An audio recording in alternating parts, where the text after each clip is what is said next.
tonight. After the dismissals, the fallout. A lot of people were really angry with what happened yesterday. The Prime Minister defends his decision to drop 2 women from caucus.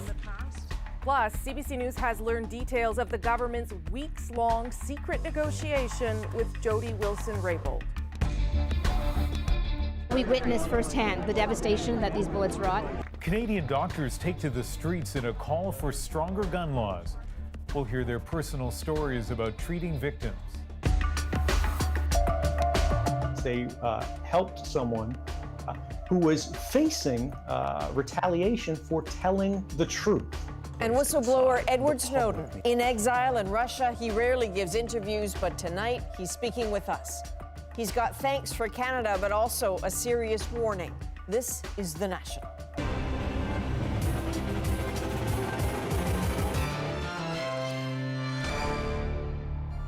The day after removing 2 high-profile women from caucus, the Prime Minister was out defending his government's commitment to 2 core values: equality for women and reconciliation with Indigenous communities. We'll look at how that very public campaign went in just a moment, but we're starting tonight with new information from behind the scenes. Details of secret negotiations with Jody Wilson-Raybould that help explain why it took so long for Justin Trudeau to make his decision. David Cochran is breaking this one for us tonight. It took Justin Trudeau 54 days to get to this point, from the day this story first appeared in the Globe and Mail to the expulsion of 2 former cabinet ministers. I made the difficult decision to remove Ms. Wilson-Raybould and Dr. Philpott from the Liberal caucus. It's a decision they worked for weeks behind the scenes to avoid. Over the course of the secret discussions, it became clear that Wilson-Raybould had at least 5 conditions. The first 3 were staff changes at the very top of government. Sources say Wilson-Raybould wanted Trudeau to fire his principal secretary, Gerald Butts, the clerk of the Privy Council, Michael Wernick, and PMO senior advisor, Mathieu Bouchard. Sources say Wilson-Raybould made this clear to the Prime Minister and his staff in a series of conversations in Vancouver in the days before she quit cabinet. Butts was never fired. He resigned of his own accord despite testifying he never pressured Wilson-Raybould. Wernick announced his retirement after intense criticism of his testimony at the Justice Committee. Bouchard remains in the PMO. Sources say the final 2 conditions went beyond staff changes. Wilson-Raybould sought assurances that new Attorney General David Lametti would not direct prosecutors to give SNC-Lavalin a deferred prosecution agreement. And she wanted the Prime Minister to admit, either to caucus or in public, that his office acted inappropriately in its attempts to convince her to consider granting SNC-Lavalin a DPA. All of this came up in weeks of a secret back and forth between the 2 sides. The Prime Minister and his Chief of Staff, Katie Telford, were the point people. They scrambled MPs they believed to be close to Wilson-Raybould and Philpott to help the talks. The Liberal BC caucus, including cabinet ministers, was heavily involved in reaching out. There have been so many conversations going on amongst caucus members, amongst regional caucuses, with Ms. Wilson-Raybould, with Ms. Philpott. Sources say the efforts continued until Monday, the day before the caucus expulsion. But by that point, it was clear a compromise was almost impossible.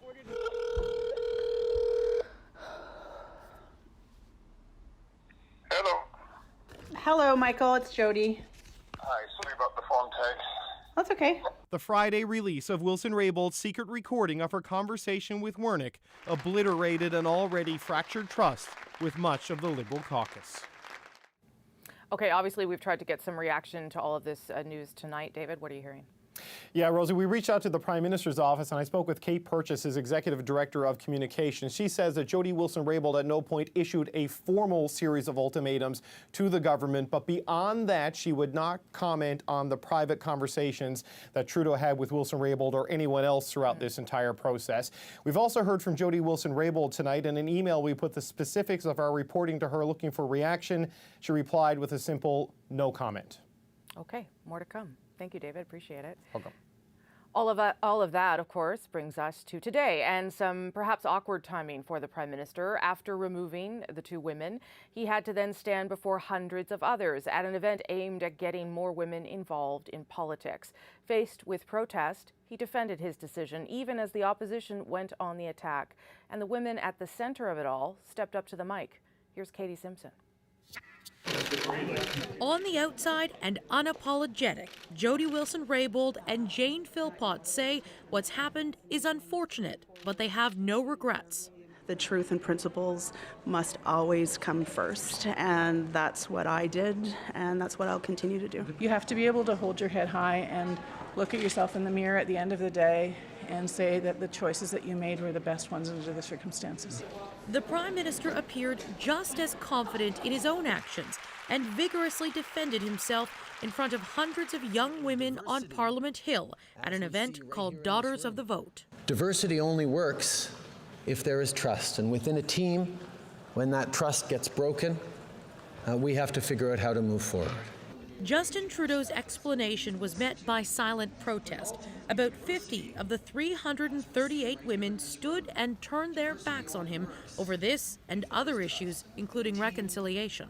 I think a lot of people were really angry with what happened yesterday, and this was a good way of demonstrating that anger. We should not have political interference in our judiciary, and interfering for the sake of jobs was not okay. And now to be punishing Jody Wilson-Raybould and Jane Philpott for standing up to him, that's just really disappointing. Trudeau faced a similar line of attack from the opposition, which is all too happy to keep dragging this political saga out. So why does telling the truth get you kicked out of the Liberal Party?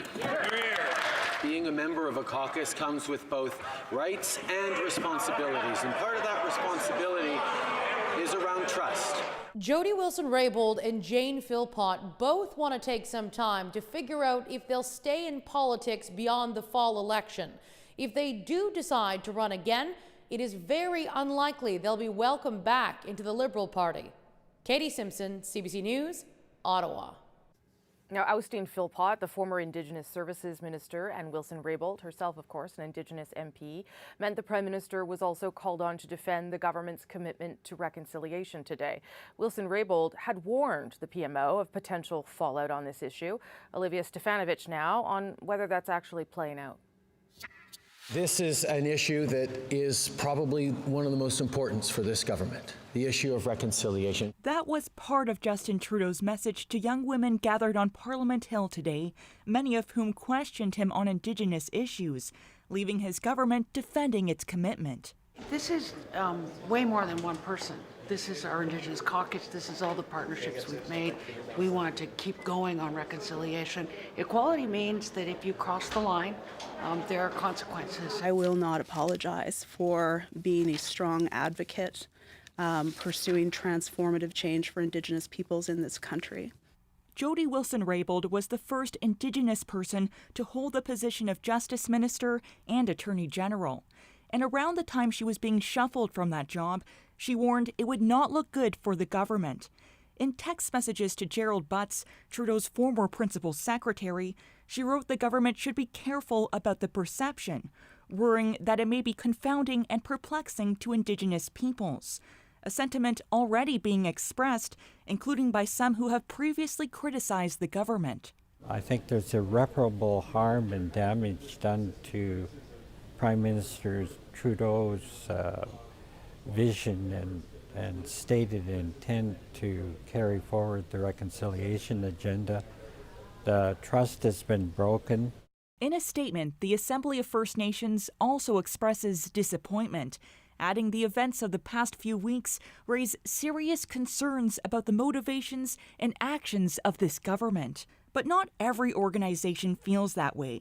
Some question why the two MPs weren't expelled sooner. For the Métis Nation, we believe that this Prime Minister and this government have done more than any other government or more than any other Prime Minister in dealing with us on a nation-to-nation, government-to-government basis. And this whole thing with the former Attorney General we saw just as a major distraction. one that could have consequences in this fall's federal election. Some pollsters predict Indigenous voters could swing the outcome in as many as 11 ridings. Olivia Stefanovich, CBC News, Ottawa. Of course, Adrian, all of this started with the SNC-Lavalin file and those allegations of criminal conduct years ago. And Rosie, you know, through this whole affair, as we've all seen, SNC-Lavalin has pointedly declared that it's cleaned house, that the executives involved in illegal bribes are long gone, but the company's past is part of a brand new story tonight. The Export Development Bank is a federal agency that helps Canadian companies do business abroad. Now, following a CBC News investigation, the EDC has now hired outside lawyers to examine one of its past deals with SNC. Dave Seglins is with our investigative unit, and he lays out what he's found. We're SNC-Lavalin, a Canadian giant building roads, power plants, massive construction projects around the globe. Engineers helping improve the quality of lives worldwide. The company has for years relied on support from EDC, Export Development Canada, a Crown corporation that helps Canadian businesses abroad. It gave SNC-Lavalin loans and insurance on projects from Nicaragua to Russia to India. 29 projects since the mid-90s, financing of up to $4.7 billion. Now, an insider has come forward, alleging that in the years before the company was rocked by controversy, buried in its budget applications to EDC was money earmarked for kickbacks. It was an open secret, the insider alleges. SNC Accounting was using technical fees to cover bribes. Now, we're not naming him. He fears for his job. This watchdog says, if true, then taxpayers have been unwittingly involved. The EDC exists because taxpayers back EDC. All of its debts, all of its obligations, all of its liabilities are backed by the Canadian taxpayer. The company insider says the size of the fees should have raised red flags. Has anyone to this day asked the question, what were the auditors saying about these technical fees? CBC News brought these allegations to EDC. The agency has responded by hiring outside lawyers to investigate. They've launched a review of their support for a dam project in Angola, a massive project that included a commission, $25 million, for an agent who helped SNC win the contract. EDC is now looking into whether bribes were paid and whether its officials knew something was rotten when they signed off. Dave, if I understand correctly, your SNC insider says that those technical fees can include bribes in disguise. But what does EDC say about that? Well, EDC says, look, in construction, in their budgets, technical fees can be legitimate and they're actually commonplace. At the same time, they concede that we've come to know in the anti-corruption world that technical fees can be abused to hide illicit payments, kickbacks. They're going to look at this Angola project. If they find a problem, they may expand the scope of what they look into. But I will say that EDC is traditionally very secretive about what it does or doesn't find about its clients, so we may never know the results. The one thing they are emphatic about, though, is that they expressly say they would never knowingly sign off on any kind of deal that they knew was going to bribery or some form of corruption. And what about SNC? What does it say? We put some very specific allegations to them. This insider saying that projects pre-2012, that there were dozens of them, where these technical fees going to bribes, intended for bribes, were in these projects. No comment. No comment. No comment. Okay. Dave, thanks very much. Thank you. Now to a kingdom where yesterday to be gay could have landed you in jail for 10 years. Today, the punishment has become as extreme as it could be. Adrian, the tiny Southeast Asian country of Brunei has replaced that prison sentence with the death penalty. The leader there is both Prime Minister and Sultan. He is cracking down on several things, including homosexuality and adultery. The UN calling this a serious setback to human rights. Celebrities have organized a boycott. But as Stephen D'Souza tells us, the Sultan doesn't seem fazed by the criticism. Hey, Stephen. Shahiran Sharani couldn't come out as gay until he fled Brunei for Canada last year, admitting that was already punishable with prison. We generally meet online, and that's about the only safe place that we think that we can meet. Now he knows he can't return home. As the law stands, I would be stoned to death. Today, Brunei's ruler, Sultan Hassan al-Bolkiah, completed a change to the country's laws. He's made adultery and sex between two men punishable by death. This is floggings, this is whippings, and in the case of adultery, stoning people to death, which you really don't see anywhere except back in the old days in Afghanistan and when the Taliban was in power. The Sultan is worth an estimated $20 billion and has ruled the country since 1967. Human rights observers say while other countries practice various forms of Sharia law, Brunei's punishments are now among the most severe. It is inconsistent with international human rights law, and it's inconsistent with human decency. Activists and celebrities have taken notice. George Clooney has called for a boycott of the Sultan's posh hotels around the world, a campaign amplified by Elton John, Ellen DeGeneres, and others. Today, the Sultan didn't directly address the criticism in a speech, calling his country fair and happy. Some point out, though, that the laws may never be enforced, noting some cases require 4 Muslim witnesses. That's given some of Shirani's friends in Brunei hope that they'll be okay, but he says they should be wary. I would advise them to take steps and, like me, leave. Shirani says saving face is important in Brunei, so he's hopeful that even one of the richest men in the world may back down under the glare of the international spotlight. Stephen D'Souza, CBC News, New York. Here are some other stories we're watching tonight. The former Vice President, Joe Biden, has released a video responding to complaints from women that he acted inappropriately at political events. Social norms have begun to change, they've shifted, and the boundaries of protecting personal space have been reset. And I get it. I get it. I hear what they're saying. I understand it. Trust. In the past week, 4 women said that Biden made them uncomfortable by the way he touched them at events. Biden is thought to be preparing to announce plans to run for the Democratic presidential nomination. Lori, are you going to fight these charges, Lori? Actresses Lori Loughlin and Felicity Huffman were among a dozen people in court today over that U.S. college admissions scam. They're all facing fraud charges for allegedly using bribery or cheating to help get their children into university. Loughlin and Huffman are each facing up to 21 months in prison. Ahead tonight, Ian's favorite story. Celine Dion reveals she's leaving Las Vegas. All right. And he was once one of the most wanted men on the planet. We have an exclusive interview with Edward Snowden.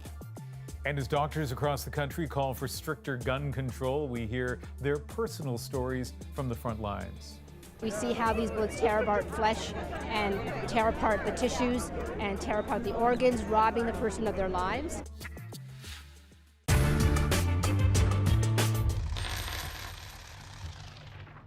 An estimated $700 million of suspected dirty money poured into BC casinos between 2010 and 2017.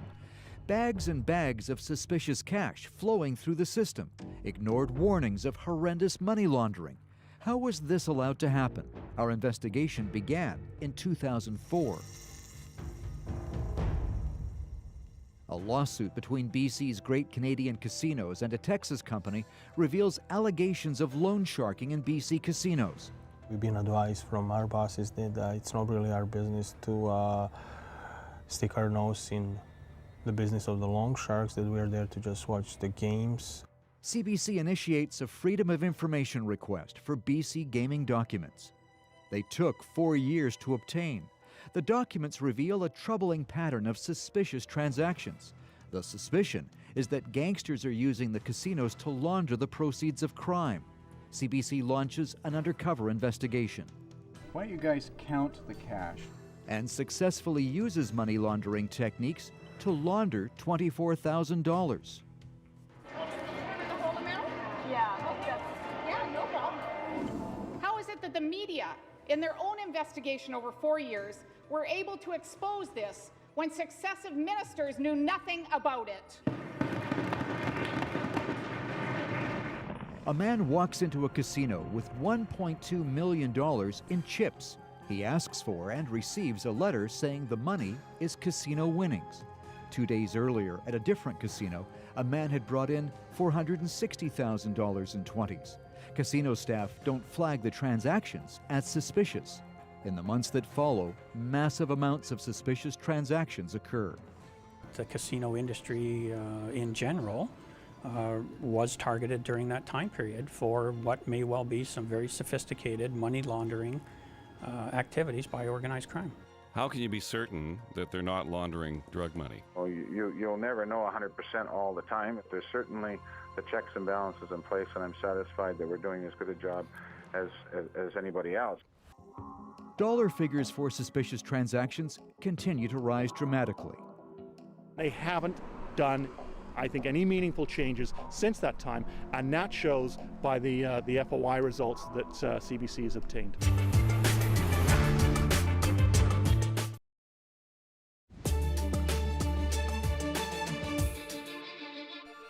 I think we really need to ban firearms and specifically handguns and assault weapons.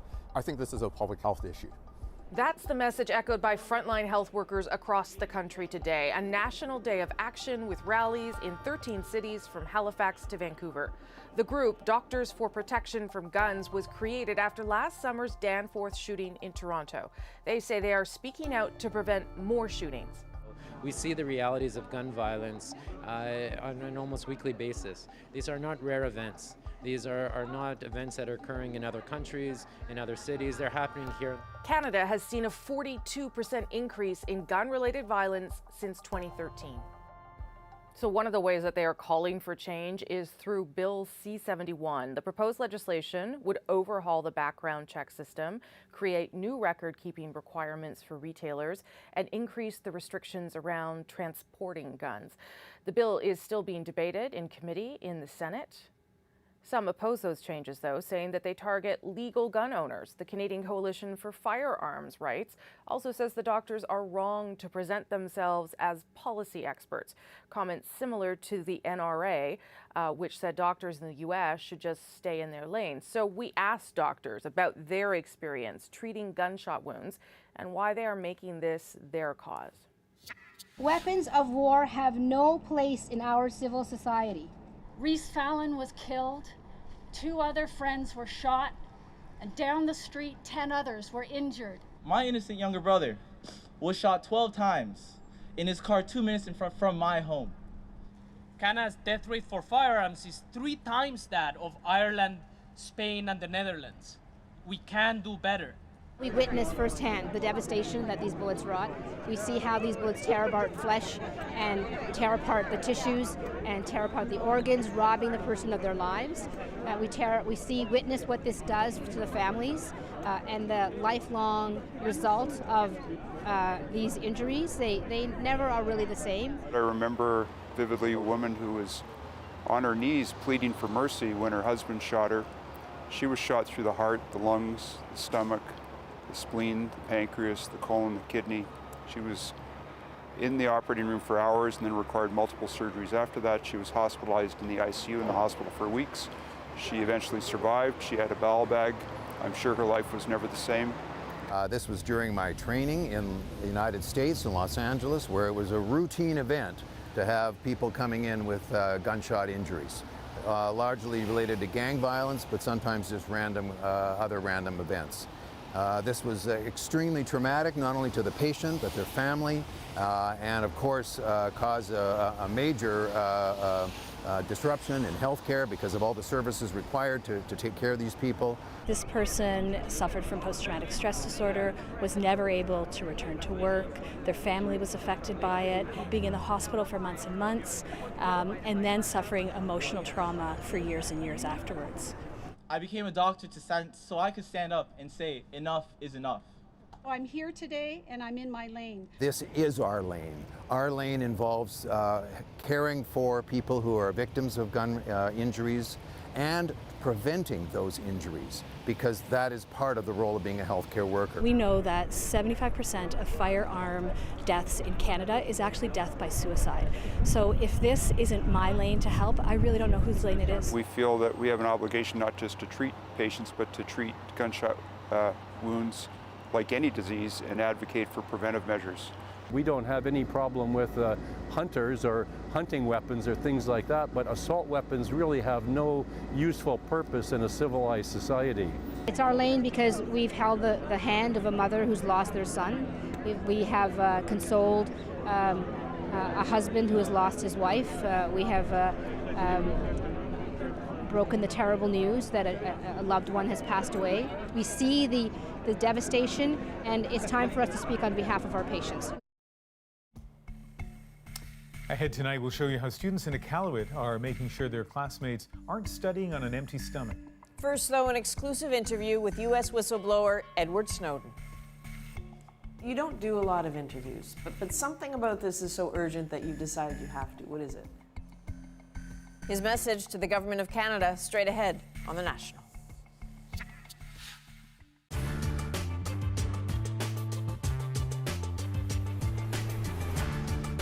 Finding a diet that actually works is like finding a flipping unicorn. There are literally thousands of low-fat, high-protein, baby food for your blood type diets, all promising to help you lose weight. And a lot of them are Here's how to tell. First of all, there is no one-size-fits-all diet for everyone. Every body needs different things. Age, weight, race, and a variety of other factors are all at play. So, if a diet or diet product is promising results for everyone, probably bull. Be wary of anything that promises rapid results. And if a diet is really restrictive, you won't be able to keep it up for the long term. It's kind of like holding your breath. Eventually, your body's gonna make you inhale a cheeseburger. Cheeseburger. And if there are no long-term studies proving that a diet works, then it probably doesn't. Not in the long run. And here's the harsh reality. Extremely low-calorie diets can slow your metabolism down, sometimes permanently. No matter what the diet, your body doesn't want to lose weight, and it has some pretty intense methods of fighting your weight loss efforts. In fact, as you age, your body naturally wants to get bigger. Staying the same weight over time is actually a huge victory. Another bummer, you can't get rid of cellulite through diet, not without magic. So, you've got it, it's yours. It's in your genes. Be really skeptical of any diet that promises to fix something that you haven't been able to fix yet. It's probably too good to be true, and you guessed it. So, what's the best way to navigate the multi-billion-dollar diet industry without falling for a fad or worse, doing something that actually harms you? Talk to a doctor. Understanding what your body can and cannot do is a great place to start. And that's not bull. Want more diet science? Check out our sources in the comments. I'm really hungry. Can we go now? Okay. Some of the things that you can't put in your blue bin: coffee cups, styrofoam, plastic bags, shoes, shirts, aluminum foil, shrink wrap, Ziploc bags, an entire deer. Don't put deer in the recycling bin. I think it's easy to see your full blue bin and feel really good about yourself. Unfortunately, a full blue bin isn't necessarily a good sign. I think we forget when we think about the 3 R's, or I like to expand it to even 4 R's, is the first one. We start with refusing and reducing, and then we move on to reuse and recycle. But recycling still takes energy and water and has to be transported and packaged. If you don't need it, don't buy it. We don't need to always be buying new things and having them go straight to the landfill. So just because something has a recycling triangle doesn't mean it can be recycled in your local system. So a recycling triangle says that it is possible, theoretically, to recycle this item. You need to check with your local municipality whether that's something that's accepted in the system. The problem with putting stuff in your blue bin that isn't accepted in the recycling system, whether that's an orange peel or a type of plastic that's not accepted, it can reduce the value of the load of recycling that's being sold, and it can potentially, if the contamination rates are high enough, even mean that some of the recycling loads have to be thrown in the garbage, which is exactly what we don't want when we're recycling. Recycling isn't just about your blue bin.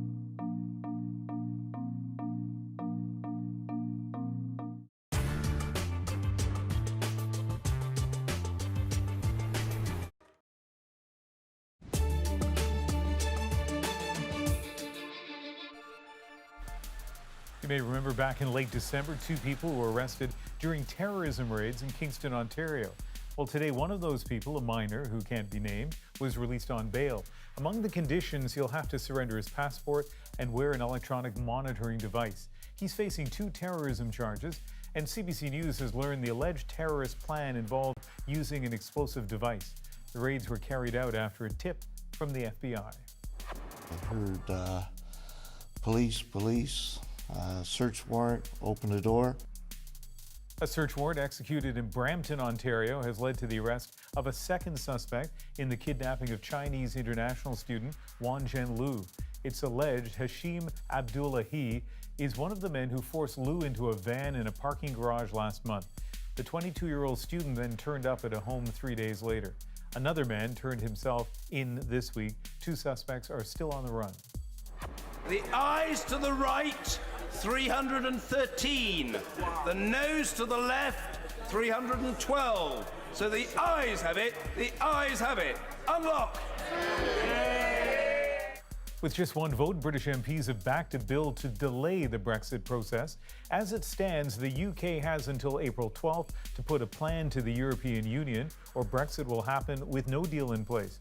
The EU still has to approve any extension. This comes after Prime Minister Theresa May met with the opposition leader, Jeremy Corbyn, to try to reach an agreement.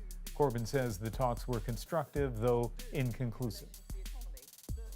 It's been a week since Canada welcomed a mother and daughter as refugees. They were in danger while living in Hong Kong because back in 2013, they helped hide Edward Snowden, the U.S. whistleblower who exposed the government surveillance of American citizens. When our Radio Canada colleagues broke the story of their arrival here, it felt like such good news to see them safe. But their story isn't over, and there might be increasing urgency to the rest of it. 5 more people who helped Snowden are still in Hong Kong, still facing persecution, with no guarantee that they'll be welcomed here as well. Snowden is still a fugitive, and he doesn't often give interviews, but from exile in Russia, he agreed to speak with us today. Wait, is this your ski jacket? It's not a ski jacket. It's just Maybe it's jet lag. Maybe it's the novelty of her new world in Canada. But Kiana Rodell cannot stay still for a moment. I don't know if Is this yours? Yeah. As for how she got here, that starts with a picture of this man, whistleblower Edward Snowden, wanted by the U.S. for divulging his country's surveillance secrets back in 2013. Who's that? Edward Snowden. So, do you remember him, or just remember hearing stories about him? I don't remember that much about him because it was a long time past. You were pretty little. Yes, so I don't remember him. Do you remember why he was staying with you? Oh, yeah. He had to be sheltered. She's right. For 2 weeks in 2013, Snowden hid with her family before escaping to Russia. I can show you. Their lawyer was Snowden's lawyer, too, and asked them to help out. That's great. Eventually endangered by that generosity, escape was their only option. As Vanessa Rodell knows, Canada, their only refuge. I feel like, oh, this is my second home that give me a big chance to change my life. And I cannot believe that I'm here right now. You know, as we're talking, you're especially hanging on to your phone. Yeah. Who's at the other end of the phone there that you're thinking about all the time? I'm always thinking about the 2 families still in Hong Kong. I want they brought here in Canada. The others are those who helped shelter Snowden, all of them vulnerable asylum seekers still in Hong Kong, including Kiana's father and half-siblings, meaning a family is now split. And this is where the good story of a mother and daughter's safety becomes a story of threats that persist. You don't do a lot of interviews, but something about this is so urgent that you've decided you have to. What is it? These people helped me in 2013. And yet here we are in 2019. And they only just now are having their first claims for protection recognized. These are people who can't go outside without being recognized, without being followed by people like the Sri Lankan police. They should be able to wake up in the morning without worrying the next day, are they going to be detained by the Hong Kong police and sent back to Sri Lanka where they're facing death? They almost certainly know where he is. They just need Hong Kong's approval to get him. This is a scene from the 2016 Oliver Stone film Snowden, and this is arguably a moment where so much changed. The Canadian lawyer, Robert Thibault, taking Snowden to meet Vanessa and the others. This is Ed. Ed and Ayana. Thank you. These are good people. They won't talk. I've been handling their cases for years. They're like you. That's so nice. They're stateless. It was in the process of this movie being made and aired that the secret of how he was hidden got out and the danger for them escalated. You may not feel it, Ed. You're not alone. Thibault, who has been chased out of Hong Kong, was back in Canada to greet Vanessa and Kiana last week and is still fighting for the others. But Snowden senses a disturbing delay. You know, I have nothing but thanks for Canada and for the government of Trudeau, and particularly for Quebec, because they're the only province that allowed these families to apply in their situation. The problem is it's not enough. But what are you asking the government of Canada to do? They need to admit Sapun, Ajit, Nadika, and their children into Canada. And the only one who is in a position to do so right now, who has the legal framework to do so right now, is Canada. But the Prime Minister has said that this process is independent, that he can't intervene. So what are your... If this process is independent, right? If it's truly independent, they already would have been admitted. I believe, and everyone else believes, the only reason this process for admission has taken so long is simply because the Canadian government's bending over backwards, not to create an appearance that might irritate the United States government. Because helping the people who helped you might look like Canada is helping a man the United States considers to be a traitor? Right, that's what they would say. But the only thing they did is they helped someone who was facing retaliation for telling the truth. And if that's something that Canada can't stand behind, right, that's something we need to know publicly rather than sort of doing it privately. A reminder about Snowden, he is still a fugitive. Arranging to talk with him in exile in Russia is a bit of a complicated, confidential process. Do you think they're going to find you there? I think under the U.S. sort of legal regime right now, they embrace a practice called extraordinary rendition, which basically means kidnapping. It actually literally means kidnapping, where it doesn't matter whether you have asylum. If they can basically just snatch you, it is entirely legal in the U.S. system of law to take you back and throw you in jail. Do you get recognized on the streets in Russia? That's what this is for. You know, I don't get recognized very often. If I'm in the grocery store, no one recognizes me. If I'm on the metro, no one recognizes me. If I go into a computer store, right, like I haven't even walked through the door and instantly everyone knows it's me. It's the weirdest thing. And are you always looking out to think, is that guy going to kidnap me? Is this man going to render me back? No. If the United States government is going to take some action against me, if someone is going to, God forbid, you know, assassinate me on the street, that's only going to prove my point. I've done as much as I can, and I'm going to continue to do more and more as I have the days, but I'm satisfied with the choices that I've made. And however much time that I have, I can only be grateful for. Grateful, yes, but aware that just about everyone who has helped him has had to pay in some way. So was it worth it? Exposing unlawful or unconstitutional activities is always going to be a risky thing. But that doesn't mean it needs to be a dangerous thing. Don't just watch what's happening, do something about it. That's a plea from someone not really in a position to do anything else. But his supporters in Canada are pushing as hard as they can. We really wanted to make them feel welcome here in Montreal, so what better way than to watch a Habs game? Thank you. Vanessa and Kiana taken to watch their first hockey game in Montreal. The bar encouraged to raise money for them. For the refugees, as the charity for them is called. It's all nice, it's all new, it's all a bit bewildering. To be safe, but still so far from secure. She's smiling.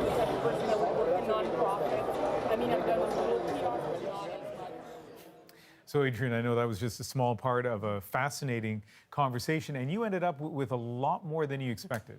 Yeah, we were warned that Edward Snowden is sometimes nervous for security reasons, doesn't like to talk for very long, but he just sort of kept going and going.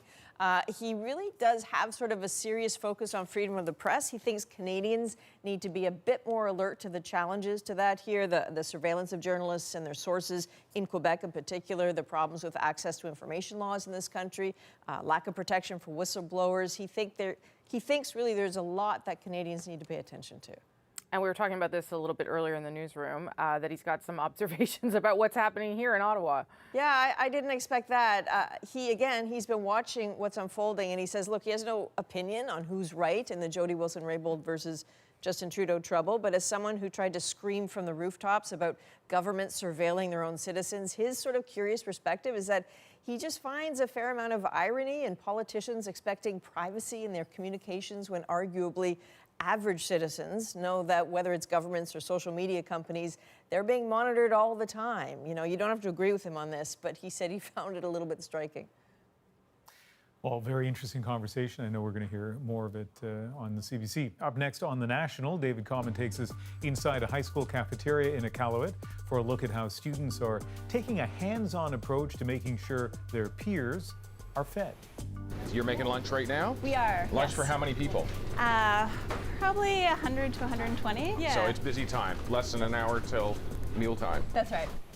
First, though, a look at a story you will see here soon on The National. We'll take you to a street corner in Detroit, a so-called smart intersection, for a look at how a Canadian company is making it safer. Here's a preview. Now, this particular intersection also has a camera right up there. Has a full 360-degree view of the intersection, and it lets traffic planners count cars, bikes, pedestrians, and the flow of traffic using artificial intelligence, or AI. Those cameras are part of a high-tech system that lets the city of Detroit monitor and even control half of its 800 traffic signals remotely. Traffic engineers can see what's happening in real time thanks to an influx of data they didn't have before.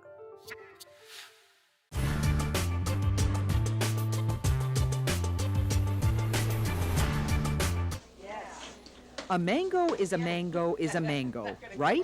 Well, not quite.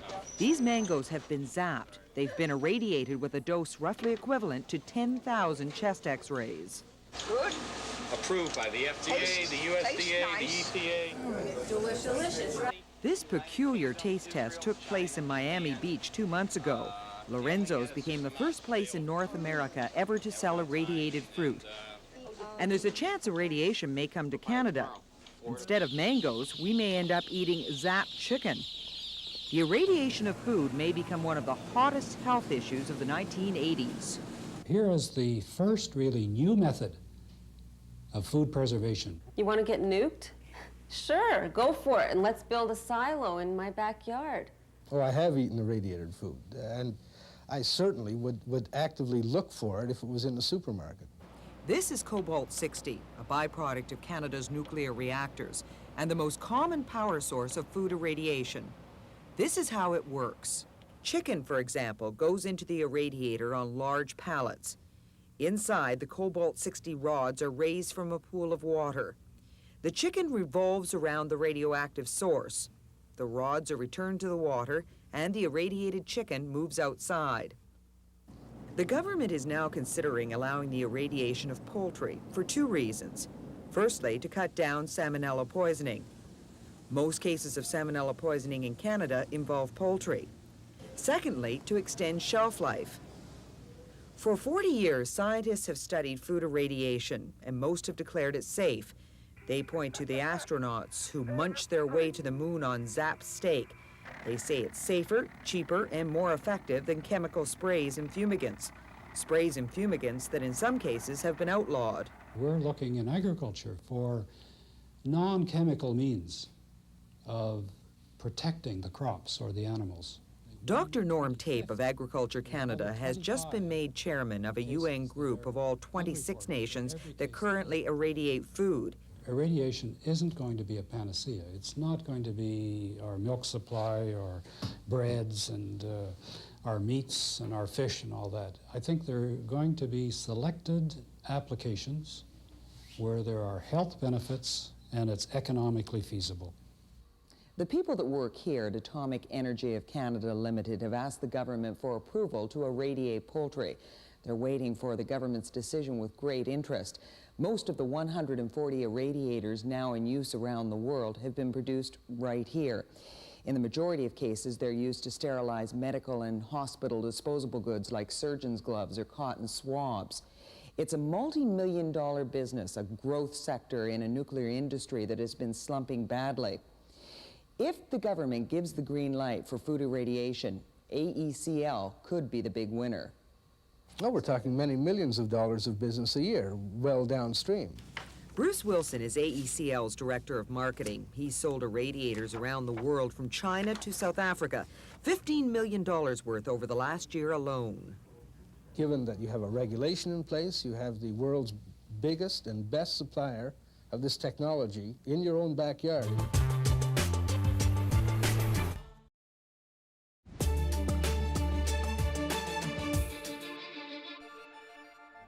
There is a stark, rugged beauty to the landscape of Iqaluit, but that Arctic terrain is hard, if not impossible, to farm. The federal government spends millions each year on food subsidies. Still, many people in the capital city go hungry. David Common was recently on assignment there for CBC's Marketplace, looking into food insecurity, when a special program for high school lunches caught his interest. It does a lot more than fill empty stomachs. Yeah, so all of this needs to be done. First is the potatoes, I'd say. If one of you could shred meat and two of you could do potatoes. You're making lunch right now? We are. Lunch yes. for how many people? Probably 100 to 120. Yeah. So it's busy time. Less than an hour till mealtime. That's right. That's right. Every other day at the only high school in Iqaluit, teacher Lael Kronik and a group of students make lunch for the entire school. Not just to be nice. This is the front line in a fight for good food. And on today's menu, poutine.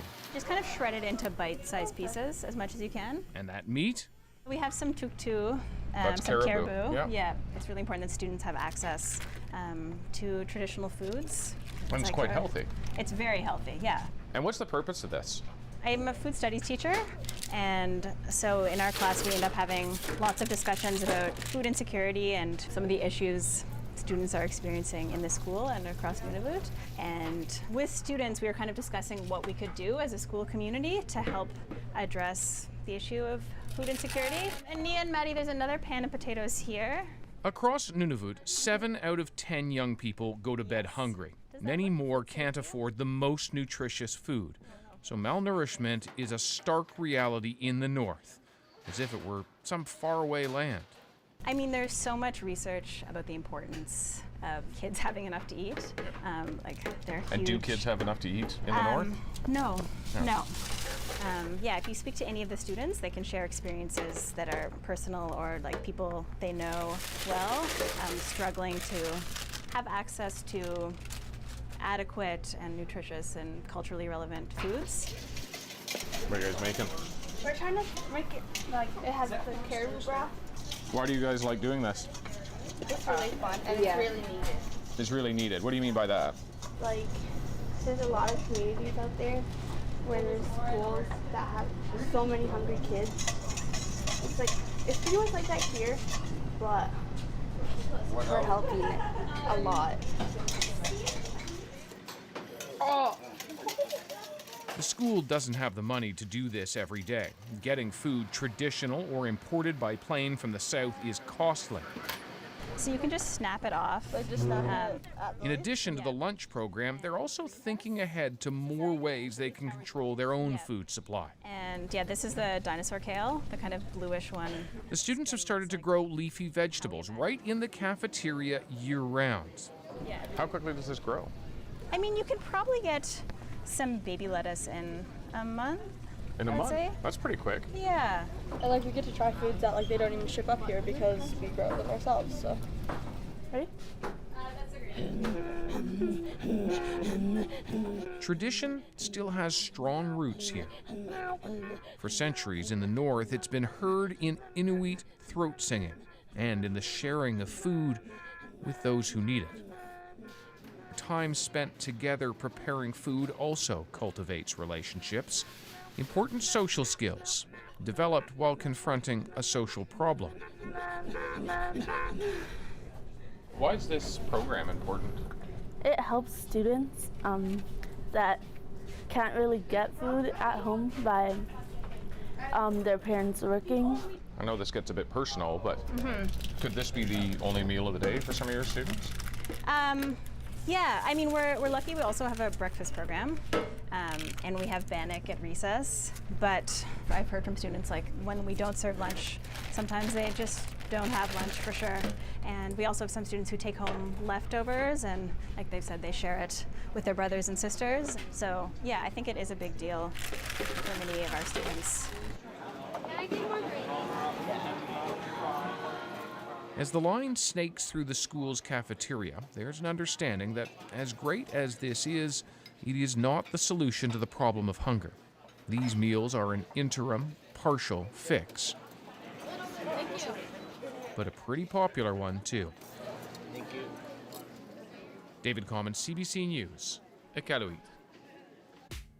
I like that story.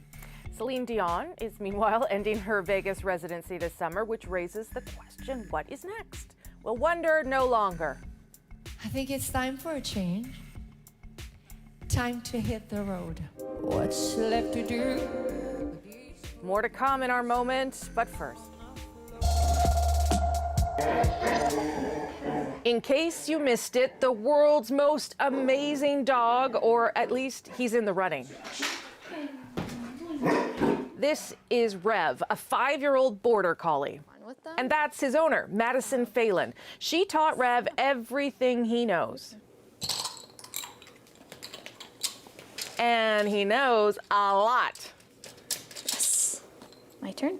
So when Phelan started seeing people posting videos of their dogs online as part of an interactive competition on Facebook Watch, she decided to submit a video of Rev too. No. We ended up with the Connect 4 video, and so that's what I decided to send in. Please welcome Rev and his owner, Madison. Before she knew it, Phelan and Rev were off to California to film the final episode. They'll find out this week if Rev is crowned world's most amazing dog. He's up against 4 others, and the prize is big, $100,000 US. But Phelan says she feels like she's already won. To think of all the auditions that were sent in, for us to be picked as one of them is, I just can't believe it.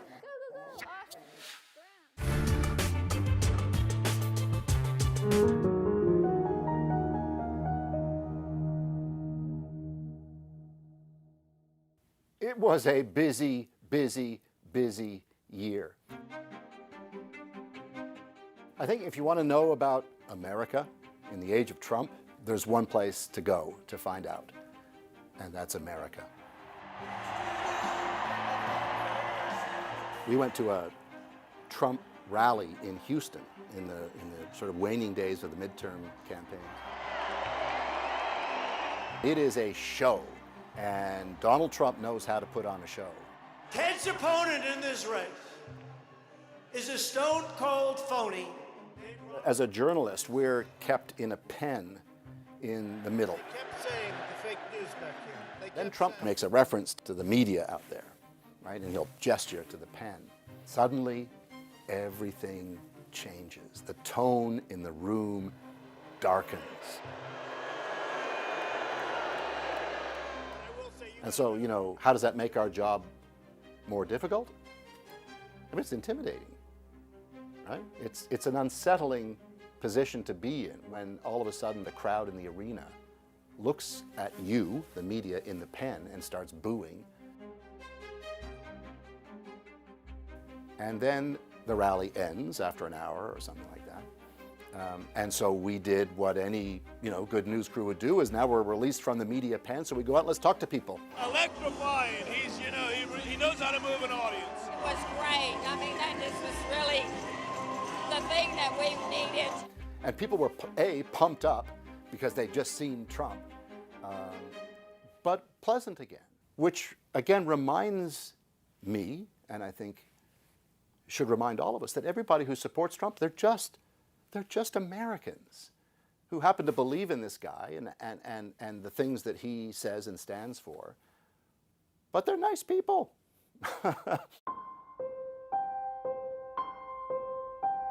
Brett's assault on me drastically altered my life for a very long time. When I think back to moments of the year, and I think of Blasey Ford just telling her story in such a believable way, to be contradicted by Kavanaugh, but then within a few days, well, we've decided that we can't get to the bottom of it really, but so blah blah, bada bing, bada bang, he's in. I take this office with gratitude and no bitterness. That was an unusual, to say the least. I think what resonated with me and, millions of people is just what it must have taken for her to do that. How hard that was to do, knowing the fallout that would come from that. I don't think I'll ever forget it. It was remarkable. Is the National. Tonight, residents of a tight-knit Florida community are face to face with the horror of a mass shooting, and the script is eerily familiar. You live in the States long enough as a journalist, you're going to cover a lot of mass shootings. It's just the way it is. And I've covered my share of them in my time here. And so this year we had Parkland. And like so many other such shootings, what has followed this one is outrage and despair. If you do not stand with us by saying we need to pass common sense gun legislation, you have chosen death, and none of the millions. After Parkland, there was the rally in Washington. It was one of those unforgettable moments in this country. I have a dream that enough is enough.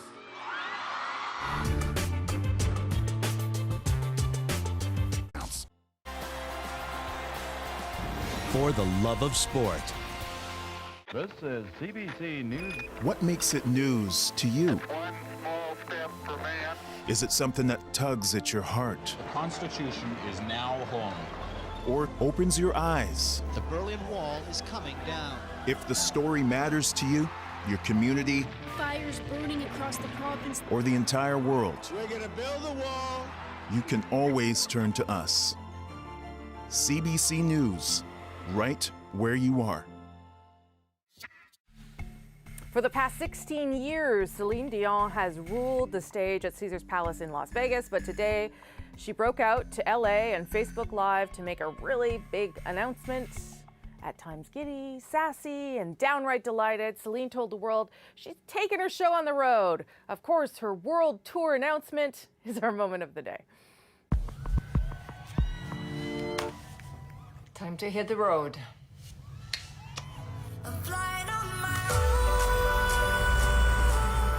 So many people came to see us. And now we really all think that it's time for us to go and see them. The biggest news, no, I'm not pregnant, don't worry about it.